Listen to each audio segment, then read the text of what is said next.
for the regression to the mean is if a basketball player's true mean of making a shot is like 40%, and then in a game he shoots 20, he's after 3 quarters he shoots 20%. Regression to the mean means that he'll probably make more shots. It will balance out over time to where it'll gravitate towards the true mean of his 40% shooting average. Everything will eventually progress to the true mean. And vice versa. If somebody's true mean of shooting a basketball, making it 40% of the time, if he's in a basketball game and shoots it for the first 3 quarters, he makes like 80% of his shots. Regression towards the mean means that he'll probably miss a lot of shots for the 4th quarter because it'll regress back to his average.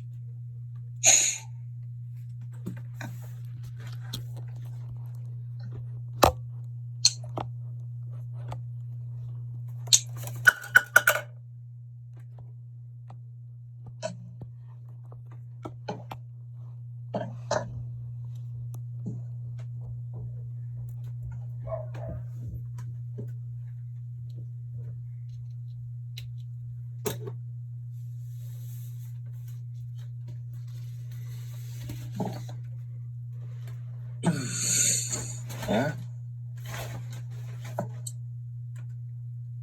This one, people who created stats did not like the way how they wrote the slope-intercept form for some reason. I don't know why they write it different, to be honest, but it's essentially the same thing as slope-intercept form. The regression equation is this is how they write it. They write y hat equals a plus bx. So it's similar to y equals mx plus b. It's the same thing, just written in a different form. Because from your pre-algebra days, you were always taught y equals mx plus b, where m's your slope, b is your y-intercept. Which I guess shouldn't matter because you guys should know the coefficient of x, which is a number getting multiplied to x, is always your slope.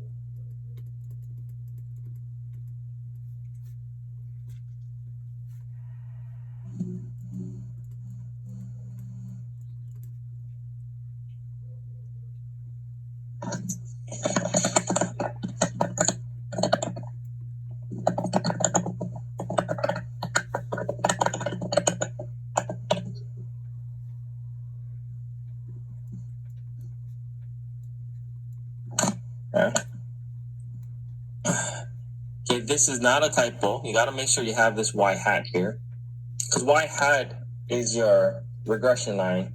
The regression line is a prediction of your y value given an x value. So you always have to make sure you have that little hat over it. It's called y hat. It is a predicted value of y given x. Just know the coefficient of x, which is the number getting multiplied to x, is your slope, and then your constant value is your y-intercept. So what's the difference? Y hat is a predicted value of y. That is a point on the regression line. While if you just say y is the actual value, which will be given to you in the in like a table form or the data point. Right, the data points are your actual y value. What the regression line is a predicted y value given an x value. A predicted output given an input value. How do you interpret slope and y-intercept? Again, you guys all should know how to interpret this. Slope is the amount at which y is predicted to change when x increases by 1 unit. So as x increases by 1 unit, the slope tells you how much y is predicted to change. And the y-intercept is obviously 0 when x is 0. When your x value is 0, your y-intercept is the predicted value of y.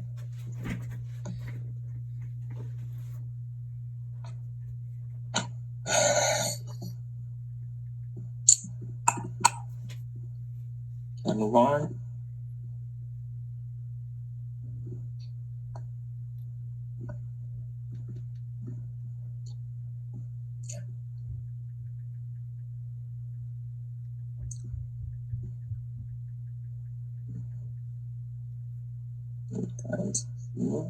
Leave that top one up there. All right, so in your notes it said the following scatter plot shows the number of miles driven and the advertised price for 11 Honda CRVs. So here's so an example would be this car has 20,000 miles, about 20,000 miles driven, and its advertised price is about 18,000. Versus this car has 85,000 miles driven on the car, and the advertised price is about 11,500. And then same for all 11. And you have, they calculate a regression line for you already, and then they said this regression line here is this equation. Y hat equals 18,773 minus 86.18 x. Then they ask you, interpret the slope of this problem. First thing we got to do is identify the slope. So again, slope is the number that's getting multiplied to x, which is negative 86.18, which hopefully makes sense because your function here is decreasing. My function is decreasing, slope should be negative. Interpretation of that is every time x increases by 1 unit, so that means the unit is in 1,000 miles. So every 1,000 miles driven, the predicted price of the car is going to decrease by $86.18. That's what this line does. It allows you to predict the price of the car given X amount of miles.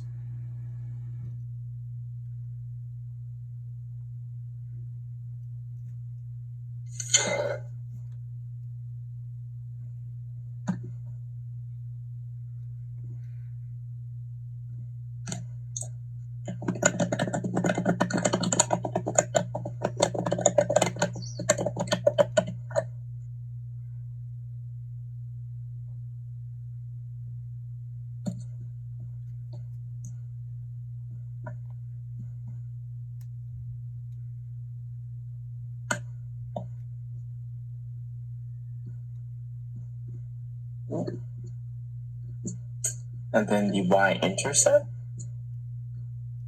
is obviously the other number, 18,773. So that means when x is 0, so if x is 0, x stands for miles driven. So if you don't drive the car at all, which means the car is brand new, the predicted price of that brand new car should be $18,773. Predicted price, yeah. This is all predicted price. This is the key word here. If you don't write predicted price, then your answer is actually wrong. Because you don't know the actual value of how much the car is going to decrease. There's so much other factors that go into it. But we can make a prediction based off of this scatter plot here. That's why it's underlined. You have to write the word predicted price is decreasing, or the predicted price of the car is 18,773. It's not the actual price of the cars.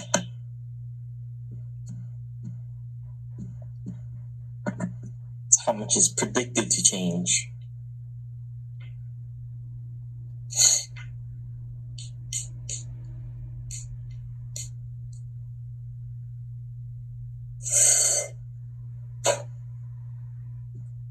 Right. So again, I could input, as of right now, I could input any number of miles driven, and it'll spit on an output value of how much the predicted price of the car would be, right? let's say if you had a car that had 75,000, or a car model like this, it has to be within this realm, right? If you had a car that was 75,000 miles driven, the predicted price would be, based on the graph, it would be about here. You go straight across, it would be about 13,000. Yeah. So if you're only given the graph, you can estimate about 13,000. But since you're given the equation, you could always just plug it in, right? You plug in 75 into X, solve it out, then you can actually make a predicted price based off of a car that's been driven 75,000 miles.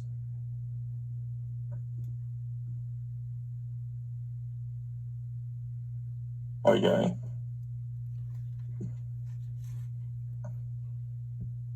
Okay.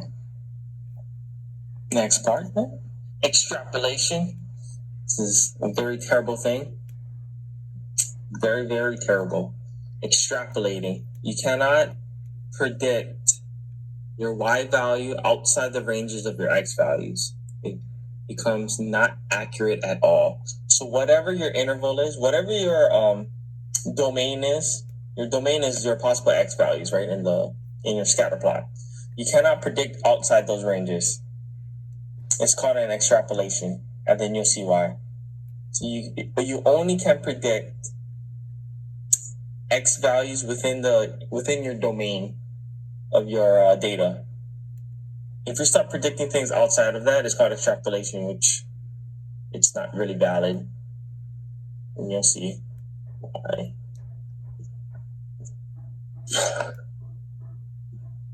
Well, I could use this one as an example. Let's say if you had a car that was like 90, what's the stuff? 18,000 souls.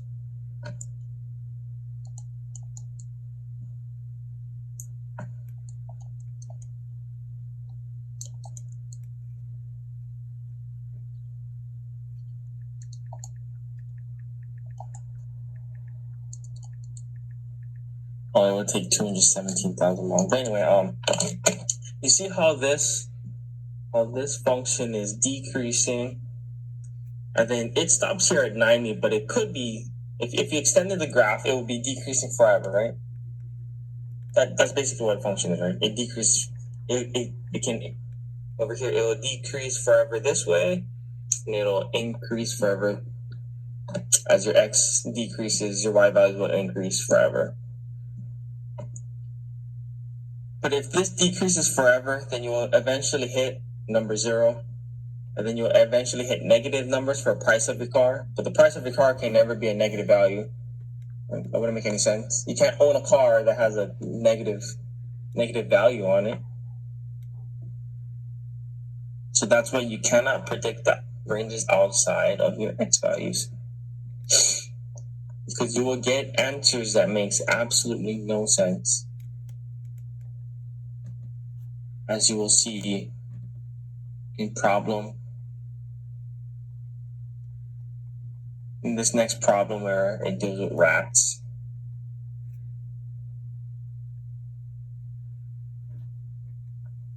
It says data was collected on a male white lab rat for 25 weeks after its birth.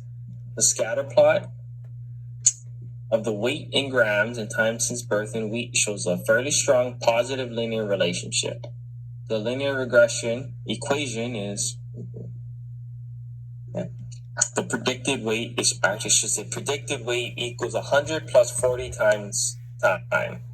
Right, so your predicted weight times. So this is y hat equals 100 plus 40x. This is what's the slope of the regression line? Slope of the regression. Actually, you guys can do this. This one's not too bad. I believe everyone should be able to do numbers 1 through 4. So I can stop talking now, then you guys can do work, and then I'll show you guys the answers. Try to do 1 through 4. It should take you shouldn't take you longer than like 5 minutes to do it. What's the slope? And interpret. What's the y-intercept? And interpret. Predicted rat's weight after 16 weeks. tricky, use the line to predict the rat's weight at age 2 years. Use the equation to make the prediction and think about the reasonableness of the result. I'm going to give it a little hint here. There are 454 grams in a pound. Just try, see if you can. Take like 5 minutes and try to do it.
Let me get this.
Yeah. Are we good? Still working. like so that means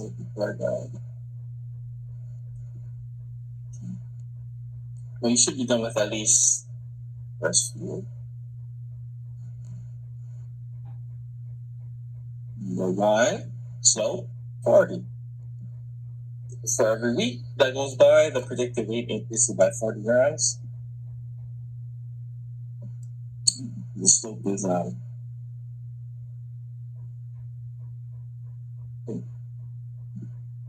40. So it's 40. Y-intercept is 100.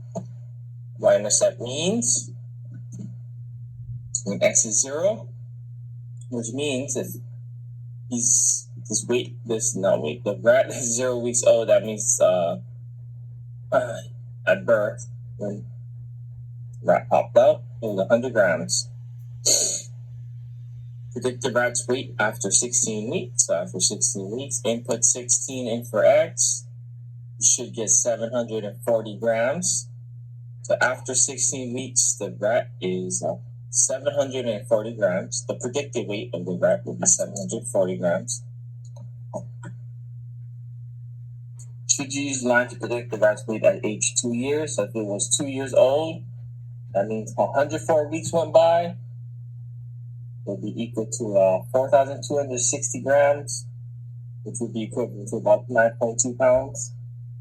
And you can't have a 9.2 pound rat. That would be a scary rat. Well, I have to bleep out a word here. Or do they not? That would be a scary looking rat. You have a 9-pound rat running around. God. Extrapolation. So they recorded the weight of the rat from 0 to 25. 0 to 25 weeks. So you only can predict up to 25 weeks. You can't predict less like that. Extrapolation. It's terrible. Remember that term. Cannot predict the outside the ranges of your domain.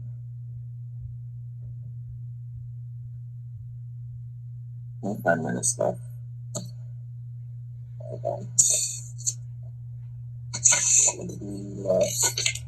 We should have enough time. Right. Residual is your actual y value minus your predicted y value.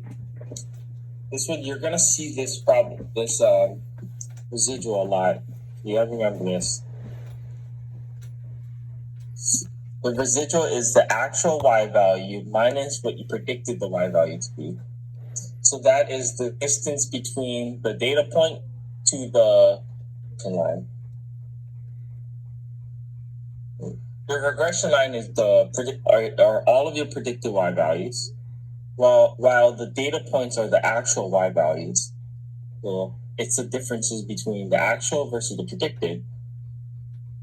So if the residual is positive, the actual value is higher than what you thought it would have been based off of the regression line. The opposite if the residual is negative, it's the actual y value is lower than what you expected it to be.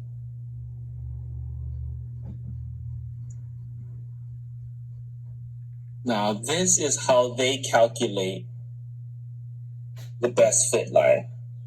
It's called a least squares regression line. It is a line that makes the sum of the squared residuals as small as possible. Because a residual is how much you're off by. So then they found that the sum of the squared residuals, if you can make that as small as possible, then that would equate to the best fit line. And I'll teach you how to actually calculate a least squares regression line using a calculator. It's really simple.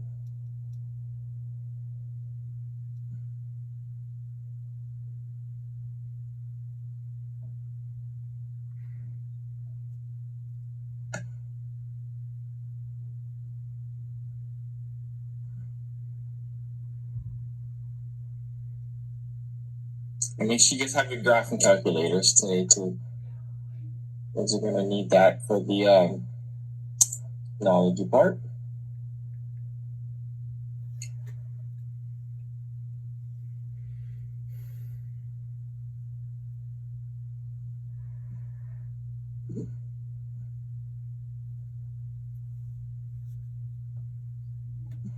Down.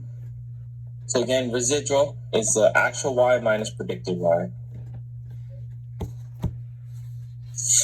And then you remember that the formula for calculating correlation, this R value, this was from Monday.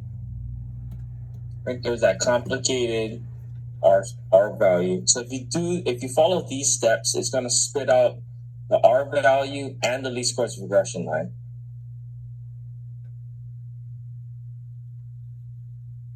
But first, there's one small thing you guys have to do just one time on the calculator. And I'll show you that. Copy this part down first, and then I'll show you what you guys have to do first.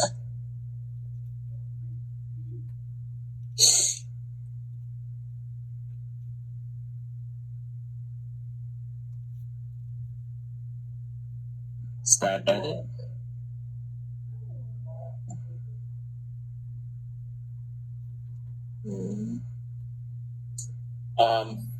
So your X values, your input values will be input into list 1. Your output values will be listening to list 2. We're going to click stat, calculate, go to number 8. This is linear regression A plus BX. And then it's going to give you the A value, which is your y-intercept. It's going to give you the B value, which is your slope. And it's also going to give you this R value, which is the strength of your scatter plot.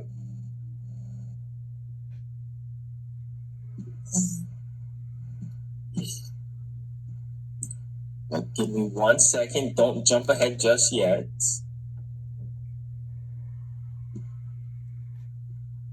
Because every person who has a graphing calculator needs to do this one thing first. You have to go to your catalog, which hey. Oh. Stupid. 84.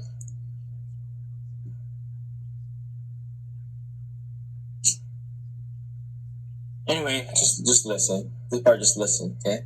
You're gonna go to your catalog. It's second 0 on your graphing calculator. Second 0.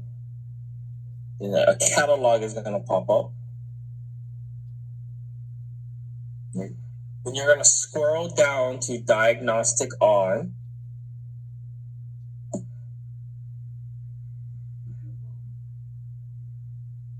And then you're just gonna click enter twice. Say it again. We're gonna click second 0. Then it's gonna say catalog. It's gonna have a whole list of things that is under the catalog. You scroll down to diagnostic on, and then you just click enter twice. Screen, it should say diagnostic on, done.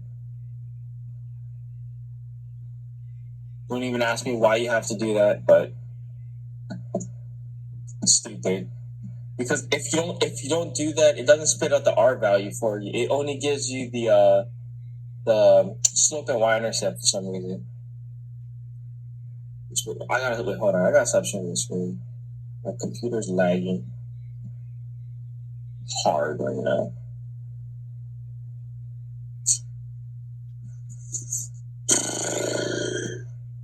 I have a question. Yeah. Do we clear it or just leave it? Clear? Oh no, yeah. Well, once it says done on the screen on the front, then it doesn't matter. Then you're good already. Okay. And then do we have to do that every time we have No. to or no? Once you do it once, then you're good. Unless you ever clear your RAM on your calculator. Which I'm assuming you guys aren't going to clear the memory on your calculator. So. Okay. Yeah.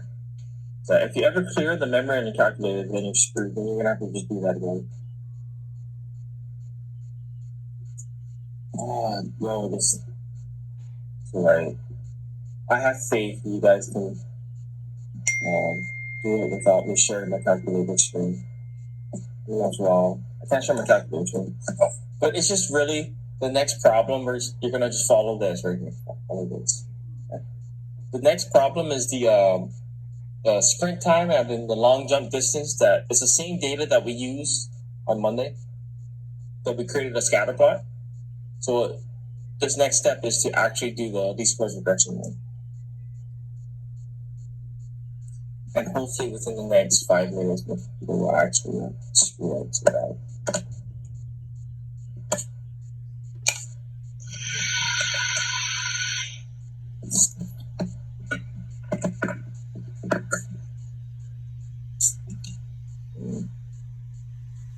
Click stat, edit, list one. Make sure you input 5.41. I'm gonna do it just in case it starts to work.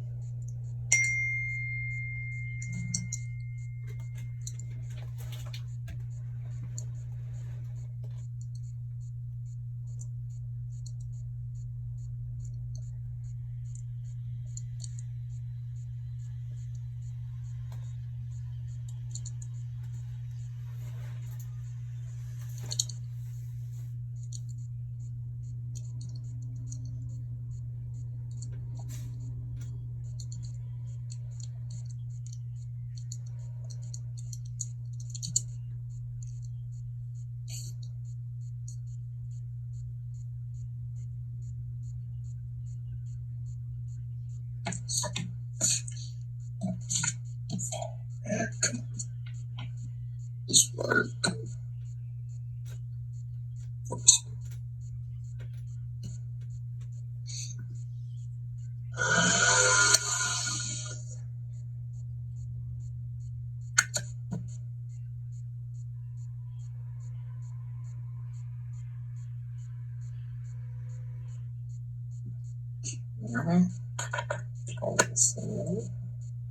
Please come up. Please.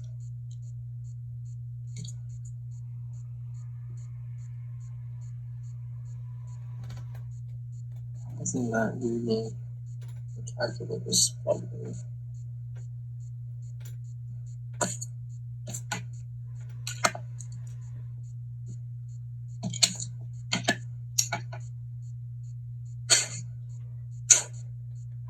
I'm playing the old games.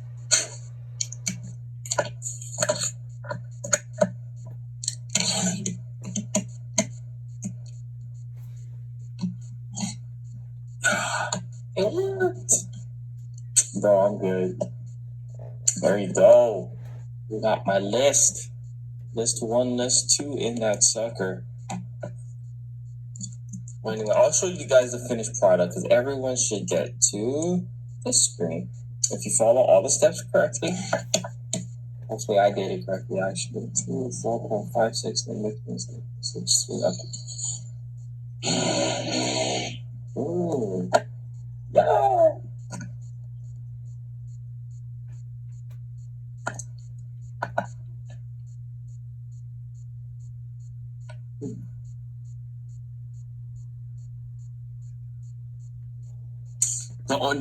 The only small thing about this, you know how these are all like small decimals and stuff, 5.41, 5.05.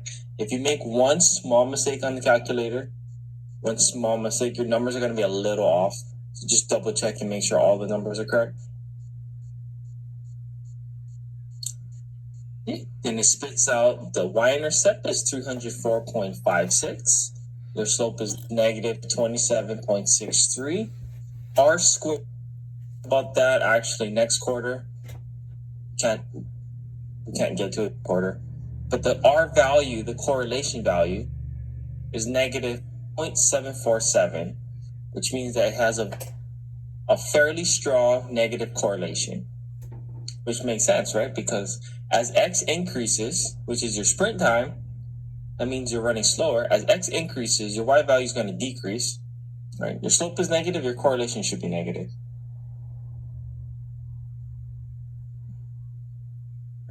So if everyone got this, hopefully, I'm running out of time. This sucks. I'll show you this part. Okay. So based off of that, then you can answer the rest of the questions, hopefully. Oh, essentially all of it. Boom. Y hat. Make sure you write Y hat though. Right? Least squares to regression line is a predicted Y value. And you write your y-intercept slope times x. This is where x stands for sprint time, and y hat. Oh, I screwed up. This is y hat. Y hat is a predicted value of your long jump distance based off of sprint time.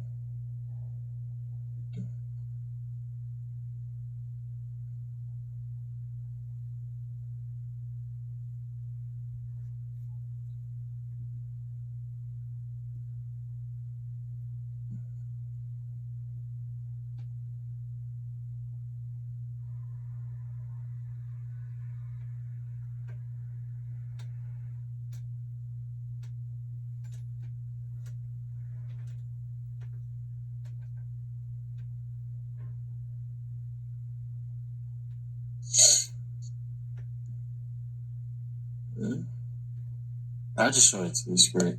I'll just talk. Show it to you and talk. For every second a slower student runs, right, as x increases by 1 unit, this is the units is in seconds. So every second a slower student runs, the predicted long jump distance will decrease by 27.63 inches. It should make sense. Because the slower you run, the shorter you will most likely jump. It would not make sense to interpret the y-intercept, because the y-intercept means x is 0. You cannot run a 40-yard dash in 0 seconds. Makes no sense. Extrapolation right there. It makes no sense. You cannot run a 40-yard dash in 0 seconds. You shouldn't even predict it within like 3 seconds. You can't run a 40-yard dash in 3 seconds either right now.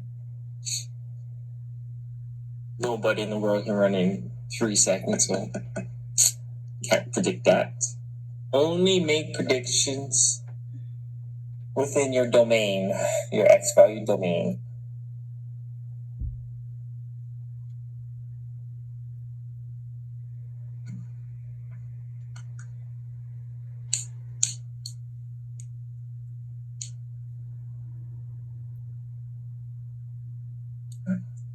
And the very last part is the residual. Calculate and interpret the residual for the student who had a sprint time of 8.01 seconds. I'll zoom out so I can show you both slides. Here. Residual is y minus predicted y. If you look at the table, the person who ran it in 8 seconds had a jump of 71 inches. To find out predicted y, you would input 8.01 seconds in for x into your linear regression line that you found. Right. So let's say we didn't know his actual jump was 71 inches. Before he actually jumped, we would predict that his jump based off of the regression line. We will predict that he could jump 83 inches. And he actually jumped 71 inches. So that means he jumped 12.24 inches shorter than what we expected him to jump.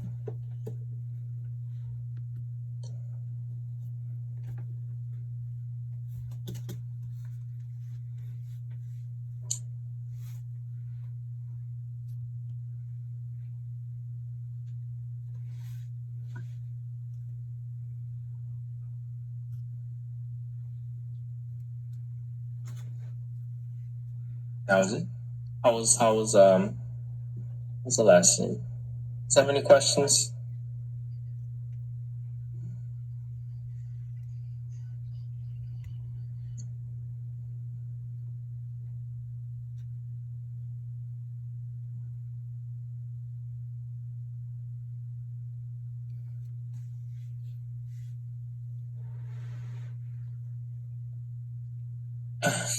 And then I have one last important thing to tell you guys if you have no questions before you guys leave today.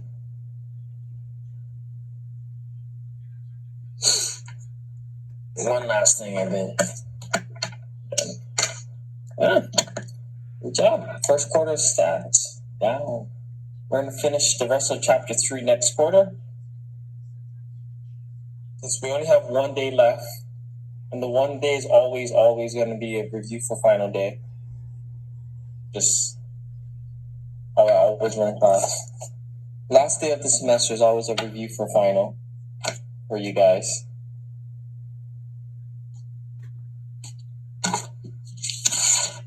Yeah. I'll put that down, then I'll show you, talk to you guys about something.